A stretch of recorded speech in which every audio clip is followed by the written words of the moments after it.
नमस्कार दोस्तों, आप सभी का बहुत बहुत स्वागत है हमारे क्लास में।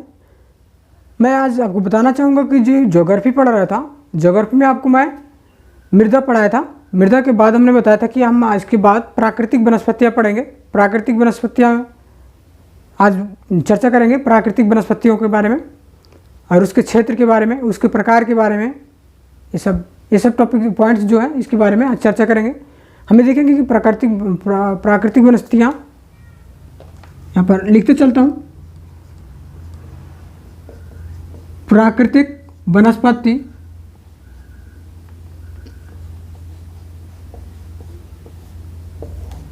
अर्थ क्या होता है, हमें ये देखेंगे इसमें क्या पढ़ना है, अर्थ क्या है। इसमें सबसे जो प्राकृतिक वनस्पति अर्थ का मतलब ज़्यादा इंपॉर्टेंट नहीं है, इसमें हमें ये देखना ज़्यादा इम्पोर्टेंट है इसका वितरण क्षेत्र, प्रकार भी देखेंगे इसका, प्रकार, क्षेत्र या हम कहें वितरण, विशेषता, उत्पादकता। ठीक है, ये सारी बातें चर्चा करेंगे प्राकृतिक वनस्पतियों वाले भाग में। ये चैप्टर है। आपको मैं बता दूं कि आपको जो पिछला लेक्चर सारे मैंने बता चुका आपको जूलॉजिकल जो आपका भूगर्भिक संरचना था, फिर आपको भू-आकृति प्रदेश बताया था, अपवाह तंत्र बताया था, मृदा बताया था। ये सारे चैप्टर हैं, टॉपिक्स भी मान सकते हो आप। वो सारे कंप्लीट होने के बाद मैंने कहा था प्राकृतिक वनस्पतियाँ के बारे में आगे आने वाले लेक्चर में कंप्लीट करेंगे। प्राकृतिक वनस्पतियाँ क्या होती हैं, कितनी प्रकार की होती हैं और इनका वितरण की तरह कहाँ पर कौन कौन सी वनस्पतियों का होगा, कौन सी वनस्पतियाँ, ये बातें आपको मैं बताऊं। रटना नहीं कि ये वनस्पतियाँ यहाँ पर होती है, ये वनस्पतियाँ यहाँ पर होती है, ऐसे नहीं। क्योंकि हम जो पढ़ेंगे कॉन्सेप्चुअल बेस्ड पढ़ेंगे, अर्थात वहाँ पर होती ही क्यों है, ये इस माध्यम से हम ये देख लेंगे कि वहाँ पर होती ही क्यों है उस प्रकार की वनस्पति। अगर मैं ये जान लूँ कि वहाँ पर होती ही क्यों है इस प्रकार की वनस्पति, तो हमें कहीं भी अगर मैं जाऊँ तो उस क्षेत्र की वनस्पति के बारे में हमें बता देंगे कि वहाँ पर इस प्रकार की वनस्पति होती होगी। तो हमारा बात सच हो जाएगा, क्योंकि हमने वो कॉन्सेप्चुअल रूप में पढ़ा है कि उसका रीजन क्या है वहाँ पर होने का। ठीक है ठीक है, फिर स्टार्ट करते हैं यहाँ पर प्राकृतिक वनस्पतियों का। हाँ, इस पर दो तीन वर्ड है। प्राकृतिक वनस्पतियों का थोड़ा अर्थ देख लो कि क्या होता है। प्राकृतिक वनस्पति दरअसल ये मानव निर्मित वनस्पति जो मानव द्वारा स्थापित की जाती हैं, वो मानव निर्मित वनस्पति। जैसे मानव बहुत सारे, ऐसा नहीं कि पेड़ नहीं लगाता, वनस्पति नहीं लगाता, बट वो जो यहाँ पर बात होगा वो नेचुरली। अब ये कहोगे कि जो अभी मंदिर का एग्जांपल दूँ, जो मंदिर आप हिस्ट्री पढ़े होगे भी, तो जो मंदिर दक्षिण भारत में है वो मंदिर यहाँ पर भी क्यों बन गया है उत्तर भारत में। तो आपको मैं बताऊँ कि वो मंदिर अभी 10-20 साल 30 साल के अंदर किसी को शौक लगा होगा अपने घर में बनवाने का, थोड़ा बहुत छोटा ही, तो उस प्रकार के मंदिर आप यहाँ देख कर क्या होगा कि दक्षिण भारत के मंदिर यहाँ कैसे आ गए। तो एग्जाम्पल नहीं माना जाता, उसे हिस्टोरिकल पॉइंट को एग्जाम्पल माना जाता है, अर्थात जो बहुत जिसका महत्व ज़्यादा हो उसका एग्जाम्पल माना जाता है। आप कहोगे वहाँ द्रविड़ मंदिर, यहाँ पर बेसर सैलिंग मंदिर, तो ऐसे कैसे यहाँ पर आ गए। तो इसका एग्जाम्पल ये नहीं है। इसका एग्जाम्पल तब होता जब वो बहुत पुराना एग्जाम्पल होता, उसका स्थापना किसी समूह, मतलब किसी समूह द्वारा या फिर कहीं बड़े राजा के द्वारा प्रजा के लिए उपयोग करने के लिए उसका निर्माण किया गया होता। तो ये मान सकता मैं कि वो पुरानी शैली की मंदिर है वो यहाँ पर कैसे आ गई, तब वो एग्जाम्पल के रूप में बनता है। लेकिन अगर कोई शौकियन अपने घर में बनवाया है वो मंदिर उस प्रकार का, वो दक्षिण भारत की मंदिर उत्तर भारत में बनवा ले, तो वो एग्जाम्पल नहीं है।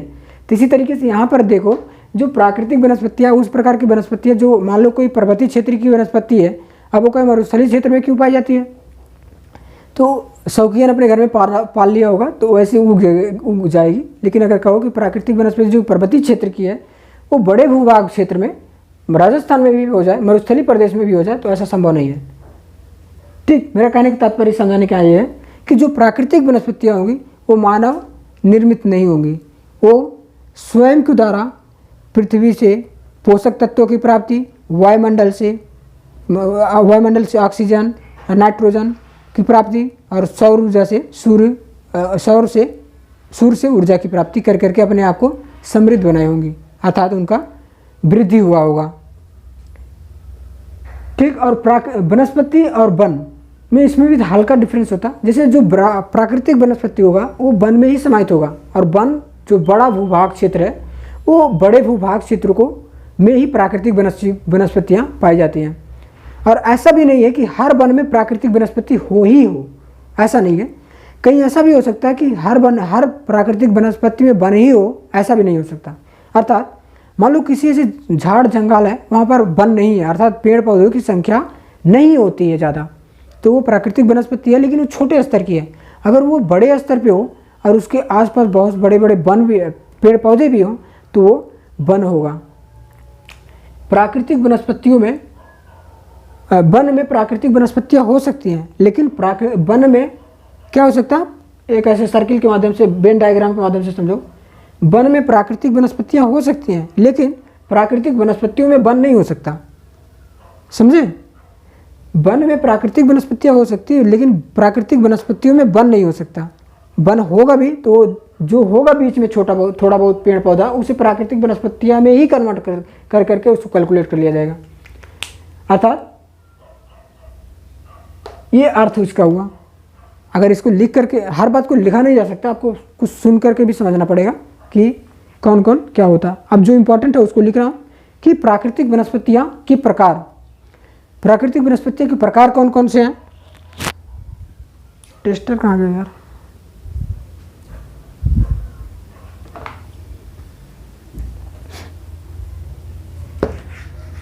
प्राकृतिक वनस्पतियों के प्रकार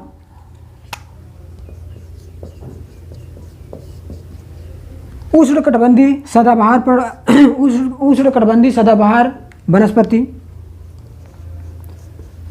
उष्णकटिबंधीय सदाबहार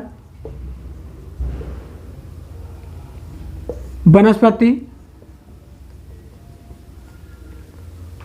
ये इसका वन सबसे प्राइमरी इसका एक प्रकार है, उष्णकटिबंधीय सदाबहार वनस्पति। अर्ध सदाबहार वनस्पति,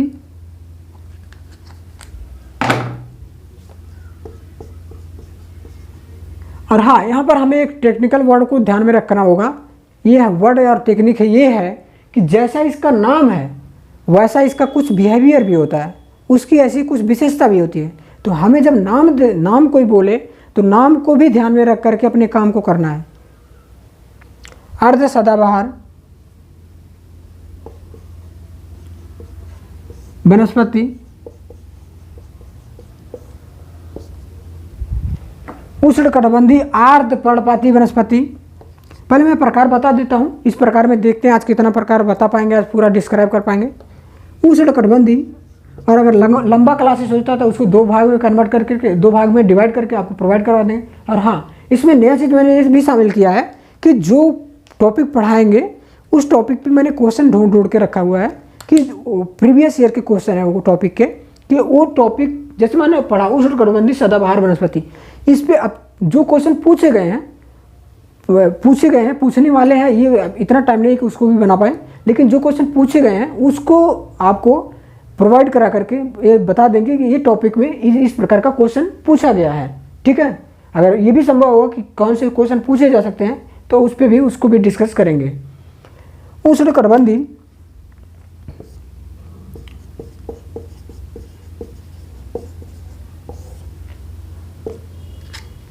आर्द्र पर्णपाती वन, ये पर्णपाती क्यों कहा जाता है उसको भी देख लेंगे, अभी सब देख लेंगे। उष्णकटिबंधीय आर्द्र पर्णपाती वनस्पति, शुष्क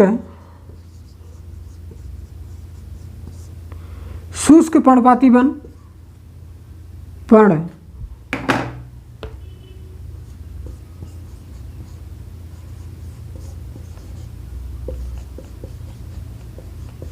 शुष्क पर्णपाती वन या उष्णकटिबंधीय सवाना वन, इसे दो नाम है इसका।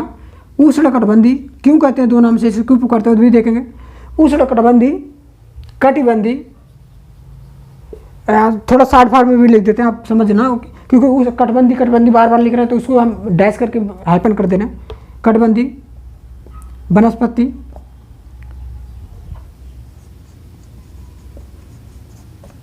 ठीक है। उष्णकटिबंधीय सवाना, यहाँ सवाना होगा, सवाना वनस्पति। आपका सवाना जो उष्णकटिबंधीय, एक प्रकार और है शुष्क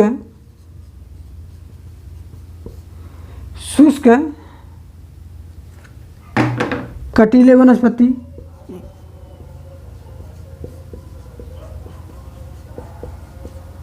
शुष्क कटीले वनस्पति, सवाना तुल्य वनस्पति। यहाँ उष्णकटिबंधीय सवाना वनस्पति है और यहाँ सवाना तुल्य वनस्पति। आपका मरुस्थलीय वनस्पति,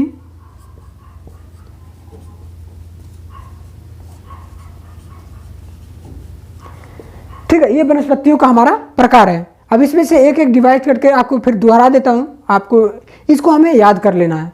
याद कैसे करना है? क्षेत्र विशेष, जैसे हम जहाँ पर जो विशेषता, जैसे तापमान, इसमें बेसिक टर्म याद रखना में तापमान और वर्षा। जहाँ जैसा तापमान और वर्षा होगा वहाँ उसी प्रकार की वनस्पतियों का उत्पत्ति होगी, अर्थात वहाँ पर उसी प्रकार की वनस्पतियों का विस्तार होगा, पैदा होंगी वहाँ पर उसी प्रकार की वनस्पतियाँ। हमें दो बातें ध्यान में रखना है कि वर्षा कितनी हो रही है, तापमान वहाँ का कितना है, उसी के अनुसार मैं आपको डिस्क्राइब करके भी बताऊंगा। और आप देखोगे भी कि वर्षा और तापमान के माध्यम से ही उस प्रकार की वनस्पतियों का विस्तार वहाँ पर पाया जाता है। एक बार देख लो दोबारा।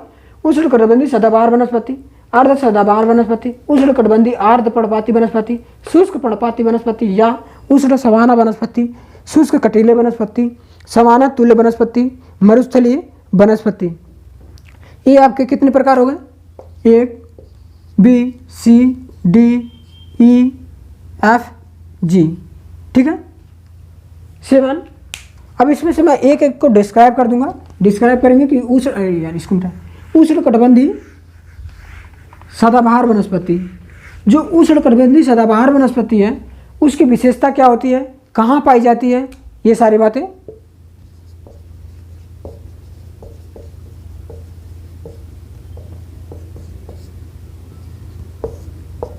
वनस्पति।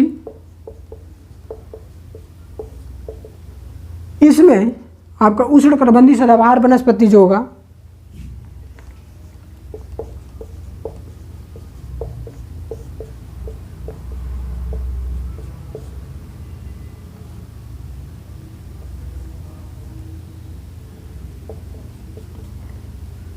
इसकी विशेषता क्या होगी, ये बात अब देखते हैं यहाँ पे। चूंकि यहाँ पर उष्ण का मतलब, एक बात ध्यान देना, उष्ण का मतलब क्या होता है? उष्ण का मतलब गर्म, और गर्म कहाँ पाया जाता है पृथ्वी पे? आप यहाँ पर एक फिगर बना रहा हूँ, चित्र बना रहा हूँ, इसको देखो जरा। ये पृथ्वी है और ये इसका भूमध्य रेखा है, ये इसका कर्क रेखा है, ये इसका मकर रेखा है और ये इसका आपका टुंड्रा, एक है कि ध्रुवीय प्रदेश है, ठीक है। इसके बाद ध्रुवीय प्रदेश है। तो आपका जो भूमध्य रेखा वाला प्रदेश है, अभी अक्षांश और देशांतर जब पढ़ेंगे वर्ल्ड ज्योग्राफी में तो वहाँ पर ये बातें डिटेल में बताएंगे। अभी यहाँ पर बस समझने के लिए बता दूँ आपको। ये 0 है। तो यहाँ पर जो आपका सूर्य है, सूर्य का प्रकाश का जो सबसे ज़्यादा प्रभाव रहता है वो किसके बीच में रहता है?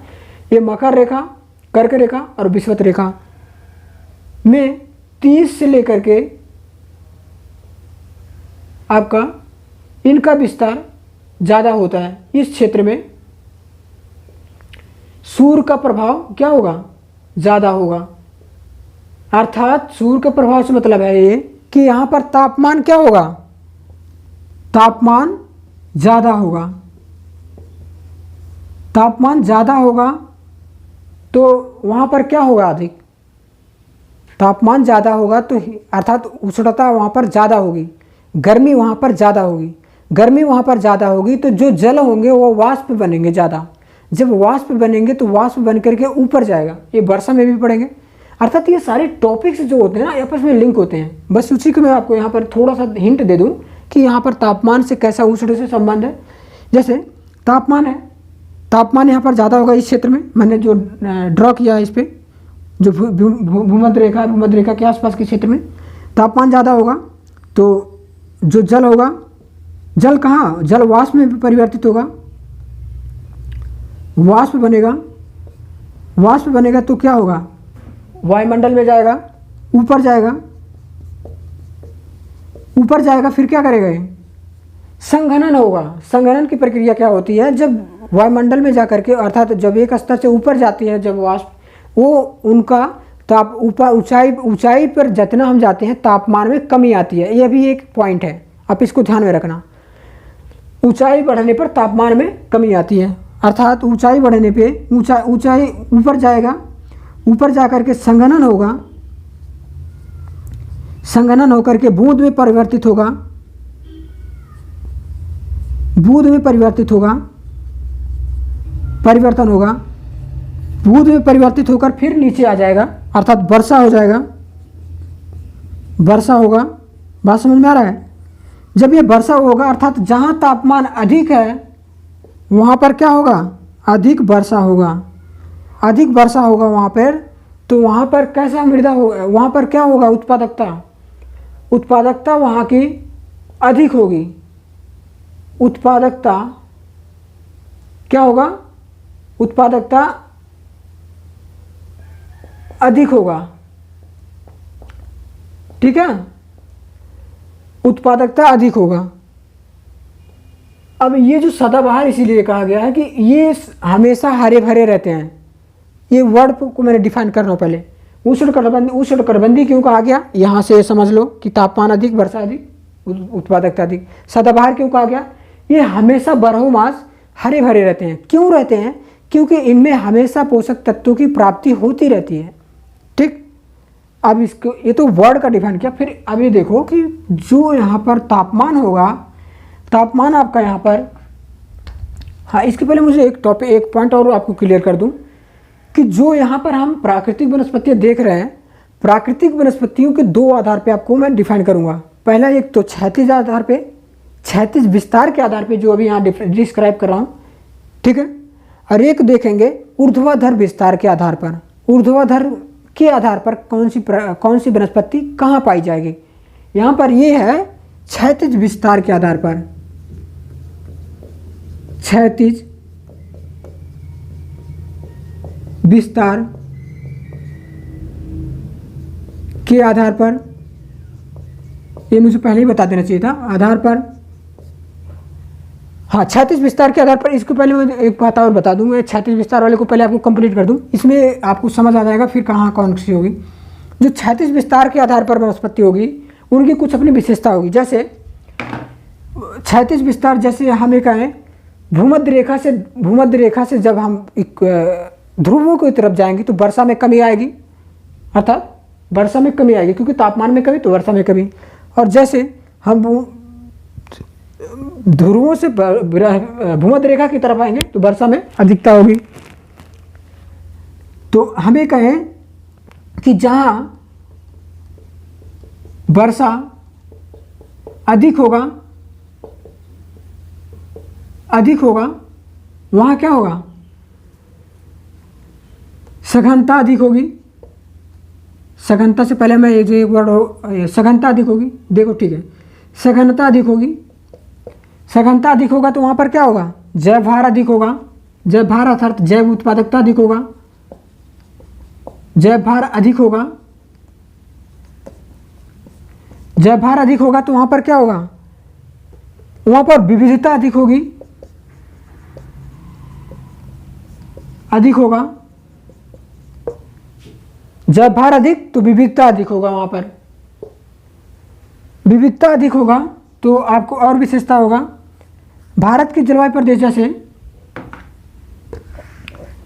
भारत जैसे जलवायु प्रदेश में जहाँ औसत से अधिक, औसत से कम वाले वर्षा की तरफ से, औसत से ऐसे हम कहें औसत से कम वाली वर्षा की तरफ से औसत से अधिक वाली वर्षा की तरफ जाने पर जैव विविधता में क्या आएगी, भारत जैसे प्रदेश में,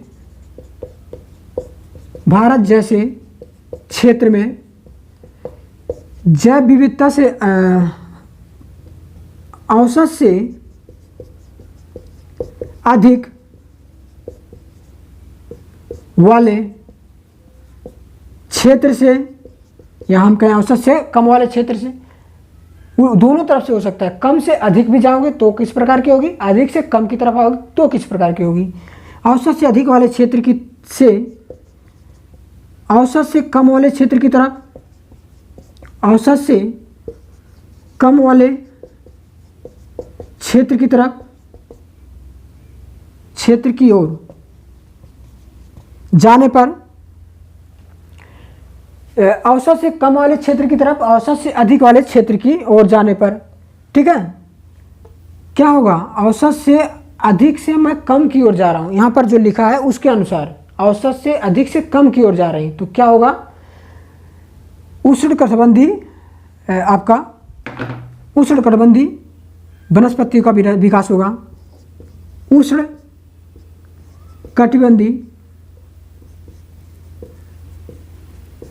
वनस्पति का विकास होगा, ठीक है, उष्णकटिबंधीय वनस्पतियों का विकास होगा, ये विकास होगा। इसके बाद आपका जैसे इसी तरीके से जैसे जैसे आगे बढ़ेंगे तो उनमें विरलता पाई जाएगी। विरलता का तात्पर्य यहाँ पर यह है कि उनकी सघनता में कमी आएगी। आगे बढ़ने पर जैसे जैसे आगे बढ़ते हैं, जैसे जैसे इसके उस अधिक वर्षा से कम वर्षा की ओर जाएंगे, जैसे जैसे आगे बढ़ेंगे तो क्या होगा, सघनता में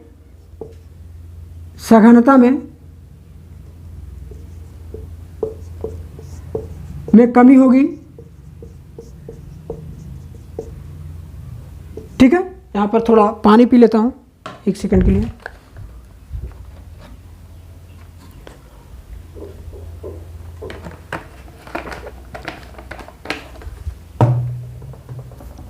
जब सघनता में कमी होगी तो हम ये क्या कहेंगे कि इसी प्रकार से वनस्पतियों का डिवाइडेशन भी हम करते जाते हैं। जैसे उष्णकटिबंधीय सदाबहार वनस्पति, अर्ध सदाबहार वनस्पति, शुष्क पर्णपाती, उष्णकटिबंधीय पर्णपाती वनस्पति, शुष्क वनस्पति, फिर आपको मरुस्थलीय वनस्पति। ऐसे जैसे आगे बढ़ते जाएंगे कम अधिक वर्षा से कम वर्षा की तरफ, ऐसे इसका डिवाइडेशन होता जाएगा। ये यहाँ पर हम पहले शुरुआत में क्षैतिज विस्तार के आधार पर वनस्पतियों का प्रकार पढ़ लेंगे, फिर उसके बाद जो ऊर्ध्वाधर विशेषताओं के आधार पर जो वनस्पतियों का प्रकार होगा उसको देख लेंगे। पहले हम ये देखते हैं कि क्षैतिज विस्तार के आधार पर जो वनस्पतियों का आपका प्रकार है। क्षैतिज विस्तार के आधार पर जो मैंने पढ़े लिखा था, आपको शुरुआत में लिखा था, दोबारा नहीं लिखेंगे इस पर, कि उष्णकटिबंधीय सदाबहार वनस्पति, उसको पहले देखता हूं मैं। अब इसको मिटा देते हैं। जो क्षैतिज विस्तार होगा उसमें आपका ज़्यादा इंपॉर्टेंस किसका होगा, उस पर आपका ज़्यादा इंपॉर्टेंस देखा जाए तो वर्षा का क्षेत्र होगा। तापमान तो वर्षा का क्षेत्र इसलिए मैं कह रहा हूँ क्योंकि वर्षा होगा क्षेत्र के आधार पर था। क्षेत्र जैसे आपका भूमध्य रेखीय क्षेत्र है, भूमध्य रेखा से जैसे आपको ध्रुवों की तरफ जाओगे आप तो उसमें परिवर्तित होती जाती है, तो इसलिए यहाँ पर ज़्यादा इंपॉर्टेंस किसका है, वर्षा का है। उष्णकटिबंधीय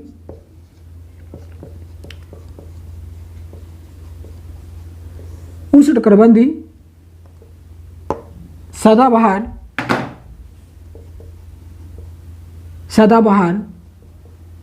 वनस्पति, ठीक है, उष्णकटिबंधीय सदाबहार वनस्पति, इसको आपको मैं पहले डिफाइन कर चुका था कि उष्ण क्या होगा, सदाबहार क्या होगा, उष्णकटिबंधीय का मतलब क्या है, सदाबहार का मतलब क्या है। तो जहां तापमान कितना होगा इसका, जो जहां पर ऐसे वनस्पतियों का विस्तार होगा जहां पर 250 सेंटीमीटर से अधिक की वर्षा होगी। 250 सेंटीमीटर से अधिक वर्षा जहां होगी, अधिक वर्षा 250 सेंटीमीटर से अधिक वर्षा जहाँ होगी वहाँ पर इस प्रकार की वनस्पतियों का विस्तार होगा। तापमान कितना होगा औसत 22 डिग्री सेल्सियस के आसपास, 22 डिग्री सेल्सियस के आसपास इसका तापमान होगा। दूसरी विशेषता इसकी क्या होगी कि जो ये होगा इसकी उत्पादकता, इसकी प्राथमिक उत्पादकता, इसका प्राथमिक उत्पादकता अधिक होगा। हर वर्ड को नहीं लिखते, जो वर्ड की वर्ड है उसको भर लिखते हैं और जो बोल देते हैं उसको आप सुन लो, उसको लिख लो आप। इसकी प्राथमिक उत्पादकता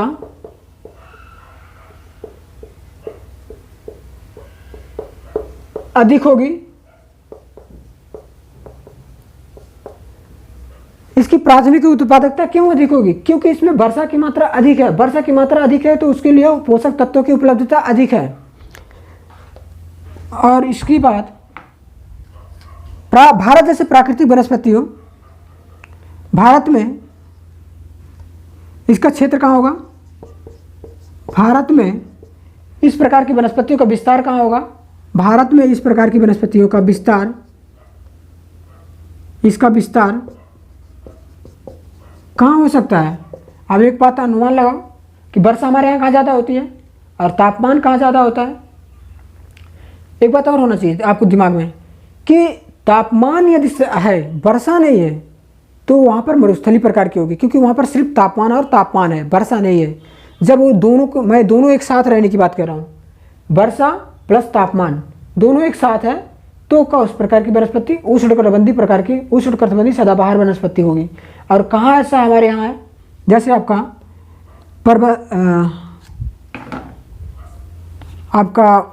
पर्वतीय क्षेत्र में नहीं कहूँ, मेघालय, मणिपुर, पश्चिमी घाट का इलाका, पश्चिमी घाट का जो पश्चिमी ढाल है उसके तरफ, और इसमें आपका जो उत्तर पूर्वी पहाड़ी में मतलब है मेघालय, मणिपुर है, उत्तर पूर्वी पहाड़ी,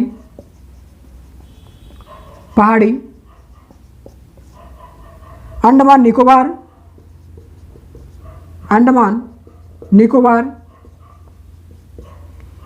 ठीक है। जो अंडमान निकोबार है इसे उष्णकटिबंधीय सदाबहार वनस्पति का घर कहते हैं। इसे अंडमान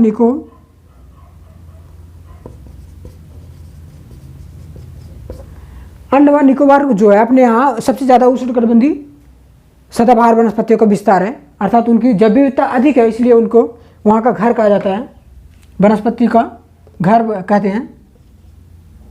यह एक घर है, उष्णकटिबंधीय सदाबहार घर कहते हैं, ठीक है। उष्णकटिबंधीय, अगर पूछे कोई कि उष्णकटिबंधीय सदाबहार वनस्पतियों का भारत में किसको घर कहते हैं, तो अंडमान निकोबार द्वीप समूह को। यहाँ पर इसका जैव विविधता अधिक है। और जो इसमें खनिज तत्वों की उपलब्धता, इसमें पोषक तत्वों की क्या होगा? पोषक तत्वों की उपलब्धता अधिक होगा। इसमें वर्षा की मात्रा अधिक होगी, पोषक तत्वों की उपलब्धता अधिक होगी, इसलिए इनकी जैव विविधता अधिक होगी, ठीक है। इसमें जैव विविधता अधिक होगा। जब विविधता अधिक होगा तो ये क्या होंगे? हमेशा हरे भरे होंगे ना, अर्थात एक पौधा जैसे निकला, जिसका जीवन काल खत्म हुआ उसके पहले ही एक पौधा तैयार हो गया, तो अर्थात जो सूख गया था, सूखने के बाद, सूखने से पहले एक पौधा हरा दिखने लगा मुझे, इसलिए इनके सदाबहार वन कहते हैं। इसलिए इनको जो हमेशा इनको जीवित अवस्था में रहते हैं ये वन, ठीक है। जीवित अवस्था का मतलब है कि हमेशा हरे भरे रहते हैं ये। इनकी जो उत्पादकता होगा अधिक होगा, जैव विविधता अधिक होगी इनके। और एक बात और, इनमें सघनता, इसमें सघनता बहुत ज़्यादा होगा। इनमें इसी सघनता की वजह से इनमें एक कमी भी हो जाती है। इनकी सघनता ज़्यादा होने की वजह से, अर्थात इनमें जैव विविधता अधिक और सघनता अधिक होने की वजह से इनका दोहन करना आसान नहीं होता है, अर्थात इनका दोहन करना कठिन हो जाता है। इनकी उपयोगिता हमारे लिए तो बहुत है, लेकिन इनको हम यूज़ नहीं कर पाते, क्योंकि इनमें यूज़ करने के लिए हमें कठिनाई होती, इसलिए हम कहते हैं कि इनको दोहन आसानी से नहीं कर पाते हम। इसमें एग्जाम्पल के रूप में देखें, जैसे आपका कौन कौन होंगे, सिनकोना, आपको अबनूस, महोगनी,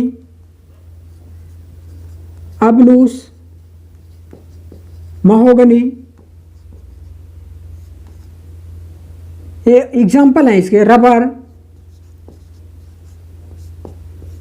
अबनूस, महोगनी, रबर, बांस,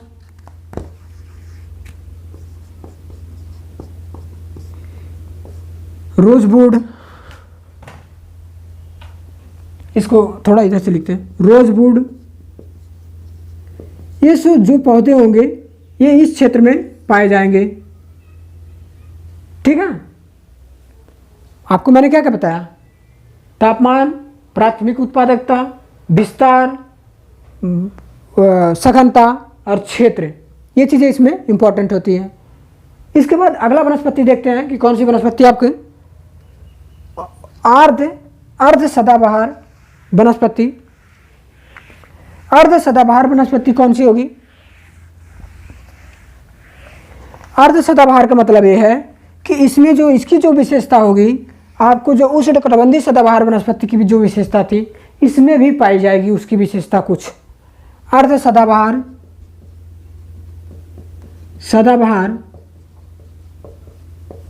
वनस्पति, अर्ध सदाबहार जो वनस्पति होगा इनका तापमान, हाँ एक मिनट, मुझे वो जो अभी मैंने उष्णकटिबंधीय सदाबहार वनस्पति पढ़ाया है उस पर मुझे क्वेश्चन बताने थे कि कौन सा क्वेश्चन पूछा गया है और कौन क्वेश्चन है। उस पर ये क्वेश्चन था, सर्वाधिक जैव विविधता किस क्षेत्र में पाई जाएगी। एक क्वेश्चन यूपीपीसीएस में भी पूछा गया है, एमपीपीसीएस में पूछा गया है, यूपीएससी में भी पूछा गया है। वो क्या पूछा था कि सर्वाधिक जैव विविधता किस वनस्पतियों में पाई जाती है। उसने इतना आसान क्वेश्चन क्या क्या एग्जाम्पल क्या क्या कहा था, उष्णकटिबंधीय सदाबहार वनस्पति, उष्णकटिबंधीय आर्द्र पर्णपाती वनस्पति, मरुस्थलीय वनस्पति, अर्ध सदाबहार वनस्पति, ये चार हैं। इनमें सबसे ज़्यादा किसमें पाई जाती है? उष्णकटिबंधीय सदाबहार वनस्पति में, जो आपको मैंने बताया। अगर ये क्वेश्चन ऐसे घुमा के पूछ लेता कि इनका बढ़ते हुए क्रम में लिखो, तो क्या करते आप? पहले हम मरुस्थलीय वाले को लिखते, फिर आप पर्णपाती वाले को लिखते, फिर अर्ध सदाबहार वाले को लिखते, फिर आप उष्णकटिबंधीय सदाबहार वाले वनस्पति को लिखते। ये हो सकता है ऐसा बन जाए, अर्थात बढ़ते हुए क्रम में वनस्पतियों के बढ़ते उत्पादकता के बढ़ते हुए क्रम में लिखिए। तो ये बढ़ते हुए क्रम में था, लेकिन इसने पूछा क्या था? इसने पूछा था कि किस क्षेत्र में वनस्पतियों की विविधता सर्वाधिक होगी, ये था क्वेश्चन। इसको मुझे बताना था इसलिए क्योंकि ये पता तो चले हम जो पढ़ रहे हैं उसके कितना इंपॉर्टेंट इसका। अर्ध सदाबहार वनस्पति, अर्ध सदाबहार वनस्पति का तापमान कितना होगा? तापमान वार्षिक वर्षा जो होगी, वार्षिक वर्षा वह तापमान, इसमें 200 आपका जो वहाँ पर 250 से प्लस था, यहाँ पर 200 से 250 के बीच में वर्षा होगी, 250 सेंटीमीटर के आसपास वर्षा होगी। तापमान इसका कितना होगा? इसका तापमान थोड़ा कम होगा, उससे करीबन 20 से 22 डिग्री सेल्सियस के आसपास होगा। ये तापमान जब कम होगा तो इसकी और सारी विशेषता क्या होगी?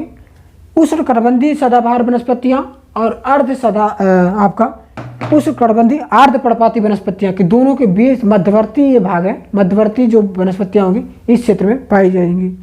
इसमें सदाबहार वनस्पतियों का विकास होगा, अर्थात ये इसमें कुछ सदाबहार वनस्पति, कुछ सदाबहार, कुछ प्लस पर्णपाती।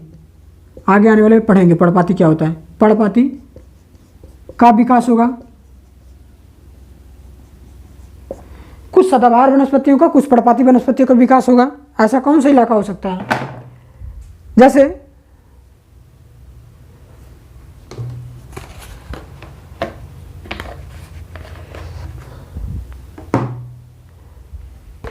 जैसे अभी बात करूं आपको कि इनमें कुछ सदाबहार भी हैं, कुछ पर्णपाती भी हैं। तो इनमें हमें इनका दोहन क्या होगा? इनका दोहन करना आसान हो जाएगा, क्योंकि इनके जो आकार होंगे, इनके आकार छोटे होंगे, आकार में छोटे होंगे, आकार में छोटे होंगे। इनका दोहन क्या होगा? दोहन इनका आसान होगा। आसान होगा तो हमारे लिए उपयोगिता कितनी होगी? उपयोगिता अधिक होगी। उपयोगिता तो उसके भी अधिक थी, लेकिन उसका दोहन नहीं कर पाते थे हम। इसका दोहन भी कर लेंगे, उपयोगिता तो है ही, और इसमें उपयोगिता के साथ इसका विस्तार भी होगा ज़्यादा, विस्तार भी ज़्यादा होगा, विस्तार होगा। और इसमें और विशेषता क्या हो सकती है कि जो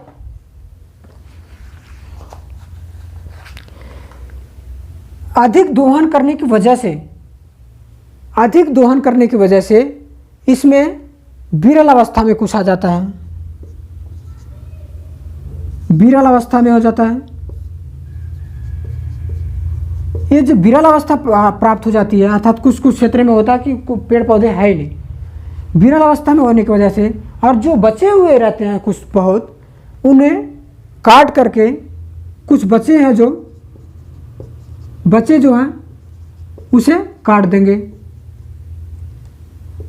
काट देंगे तो वहाँ पर काटने के बाद वहाँ पर कृषि करने लगेंगे, कृषि करने लगेंगे। तो हम इसे कह रहे हैं कि ये स्थानांतरण की कृषि करते हैं। कैसे? स्थानांतरण की, स्थानांतरण खेती करते हैं। कैसे, मैं बता रहा हूँ। ये जो कुछ बचे थे, कुछ काट दिए थे, वो फिर वापस आते हैं, उग जाते हैं कुछ समय बाद, क्योंकि ये सदाबहार वन है, सदाबहार भी है, अर्धपर्णपाती भी है। तो जो सदाबहार है वो तो उगते रहते हैं हमेशा, काट दोगे फिर उग जाएंगे, काट दोगे फिर उग जाएंगे। तो ये जो बचे रहते हैं उन उग जाते हैं, फिर वो वहाँ पर काट देते हैं कृषि करने के लिए, फिर वो वहाँ पर कृषि करते हैं कुछ समय बाद, और फिर वहाँ पर पौधा का उत्पादन हो जाता है कुछ समय बाद। तो खेती करने के लिए फिर काट देते हैं उसको। तो हम ये कहेंगे कि वहाँ पर स्थानांतरण की खेती करते हैं, अर्थात स्लैश एंड बर्न की खेती करते हैं वहाँ पे। तो इस प्रकार की वनस्पतियों में, अर्ध सदाबहार वनस्पतियों में स्थानांतरण की खेती की जाती है। और ऐसा विस्तार कहाँ है इसका? ज़्यादातर पूर्वोत्तर इलाका आपका देखने को मिलेगा। पूर्वोत्तर हुआ आपका, एक और क्षेत्र है इसमें, सह्याद्री भाग, सह्याद्री भाग, इन क्षेत्रों में इसका विस्तार अधिक है। और इसमें कौन कौन से वनस्पतियाँ होंगी उसके बारे में आपको बता दूं तो, जैसे साइडर है, होलकर है, कैल है। आपको यहाँ वनस्पतियाँ कौन कौन सी होंगी? साइडर है, होल्क है, कैल है। और ऐसा है कि जो हमने रोजवुड, रबड़, ऐसा जो पढ़ा है, उनका भी विस्तार इसमें हो सकता है, लेकिन उनका विस्तार यहाँ ज़्यादा नहीं हो सकता है। ठीक। और एग्जांपल जैसे आपका इसमें बस इतना देखो आप, कैल है, साइडर है, होल्कर है, और उसके भी एग्जांपल आप कुछ लिख सकते हो कि इसमें वो वनस्पतियों का एग्जांपल इसमें आ सकते हैं। ठीक है। तो अगर मैं कहूँ कि लिखना कैसे है, तो जहाँ लिखना ऐसे आपको, अर्ध सदाबहार वनस्पति में वार्षिक वर्षा 200 से 250, वार्षिक वर्षा 200 से 250 सेंटीमीटर के आसपास होती है, तथा तापमान 20 से 22 डिग्री सेल्सियस होता है। इसमें कुछ सदाबहार तथा अर्धपर्णपाती वनों का मिश्रित होता है। इसमें जैव विविधता, इस प्रदेश में स्थानांतरण कृषि करने की वजह से इसमें जैव विविधता का ह्रास होता है। स्थानांतरण कृषि करने की वजह से इसमें जैव विविधता का ह्रास हो जाता है। और ये इसमें साइडर, होलकर, कैल जैसे वनस्पतियों का विस्तार होता है। इसका विस्तार पूर्वोत्तर क्षेत्र सह्याद्री भागों में पाया जाता है। आपको जनरलाइज भाषा में अपने वर्ड में बना करके लिखने हैं सारे को। इसके बाद जो आपका अगला वनस्पति है, जल्दी देख लेते हैं क्योंकि टाइम ज़्यादा हो रहा है। उष्णकटिबंधीय आर्द्र पर्णपाती वन। उष्णकटिबंधीय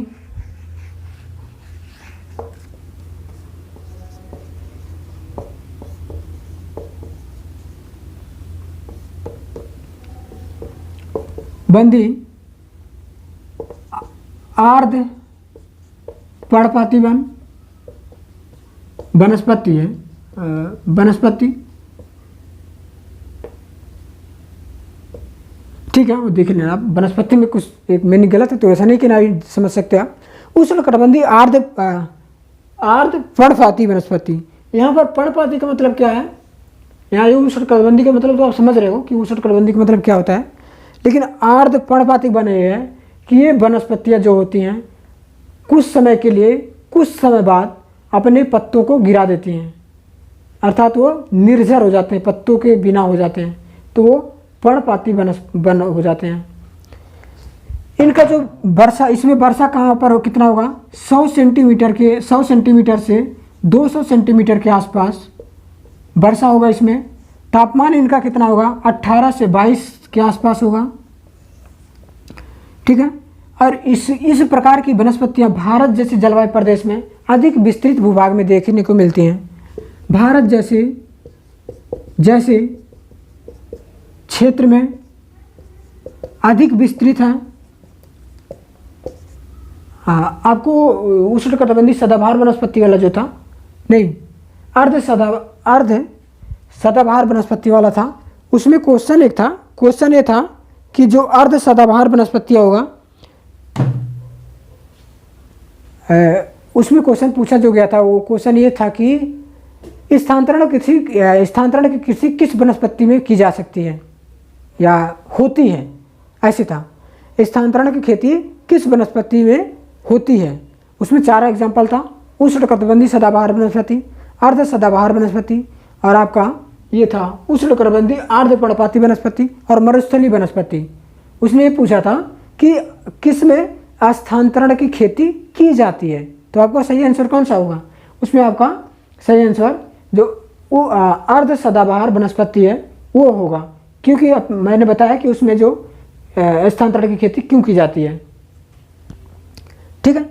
अब ये उष्णकटिबंधीय आर्द्र पर्णपाती वन भारत जैसे क्षेत्र में अधिक विकसित होता है, अधिक विकास है, विस्तार है। ऐसा क्यों? क्योंकि यहाँ का जलवायु जो है, यहाँ की जलवायु के अनुकूल है ये आर्द्र पर्णपाती वन,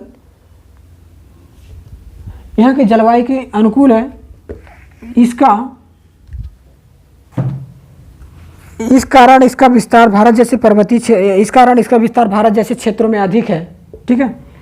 और इसका विस्तार कहाँ है ये देख लो पहले, या फिर ये, हाँ, इसका विस्तार कहाँ है? विस्तार जैसे इसका हिमालय,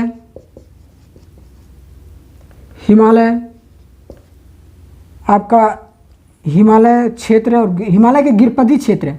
हिमालयी क्षेत्र तो अलग हो जाएगा, वो तो ज़्यादा ऊंचाई पे चले जाएंगे आप, ऊंचाई से प्रभावित हो जाएगा वो क्षेत्र। हिमालय क्षेत्र के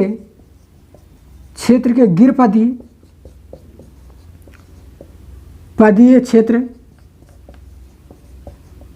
हिमालय क्षेत्र के गिरपदीय क्षेत्र। और कौन होगा? पूर्वी ढाल क्यों कह रहा हूँ मैं? क्योंकि वो वहाँ पर इतना तापमान, इतना वर्षा होती है लगभग आसपास। पूर्वी ढाल, पश्चिमी ढाल मैं क्यों नहीं कह रहा हूँ? क्योंकि वहाँ पर वर्षा ज़्यादा और तापमान ज़्यादा होता है वहाँ पे। पूर्वी ढाल उत्तर प्रदेश, या फिर हम कहें कि गंगा का मैदान,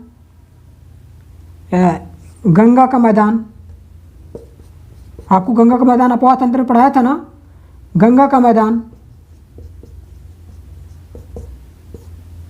ठीक है। इन सब इलाकों में कर्नाटक, केरल, कर्नाटक का भी, वो भी जो सह्याद्री वाला, जो पश्चिमी ढाल वाला क्षेत्र है वो नहीं, जो आपका हमें कहें कि पूर्वी वाला इलाका है, थोड़ा पूर्व की तरफ तमिलनाडु की तरफ का जो इलाका है उस क्षेत्र में इसका विस्तार अधिक है। ठीक है, इसमें इसका भारत जैसे क्षेत्र में इसका विस्तार सर्वाधिक है। ये विशेषता इसकी सबसे इंपॉर्टेंट है। ये पूछा भी गया है कि किस प्रकार की वनस्पति का विस्तार भारत में सर्वाधिक है। वो हमें कहेंगे, उसमें ऑप्शन ये भी था कि उष्णकटिबंधीय सदाबहार वनस्पति, अर्धपर्णपाती अर्ध सदाबहार वनस्पति, उष्णकटिबंधीय अर्ध सदाबहार